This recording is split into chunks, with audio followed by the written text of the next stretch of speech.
কদিন আগে যে মাঠে জিম্বাবুয়েকে ইনিংস ব্যবধানে উড়িয়ে দিয়েছিল শান্ত মিরাজরা, সেখানেই সিরিজের প্রথম ওয়ানডেতে হোঁচট খেল বাংলাদেশ নারী ইমার্জিং দল।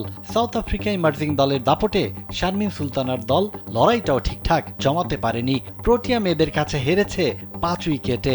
চট্টগ্রামের বীরশ্রেষ্ঠ ফ্লাইট লেফটেন্যান্ট মতিউর রহমান আন্তর্জাতিক স্টেডিয়ামে সুমাইয়া আক্তারের 50-তে শুরুটা ভালোই করেছিল বাংলাদেশ। 3 উইকেট হারিয়ে 17 রানের গন্ডি পেরোলেও বিস্ময়কর ধসে 13 বল আগেই 179 রানে গুটিয়ে যায় স্বাগতিকরা।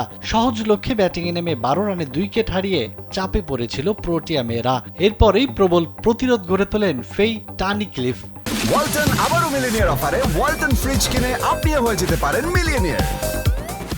118 বলে 89 রানের অপরাজিত ইনিংস এনে দেয় সহজ জয়। 25 বল হাতে রেখে পাওয়া 5 উইকেটের জয়ে সিরিজে 1-0 এগিয়ে গেল অতিথিরা।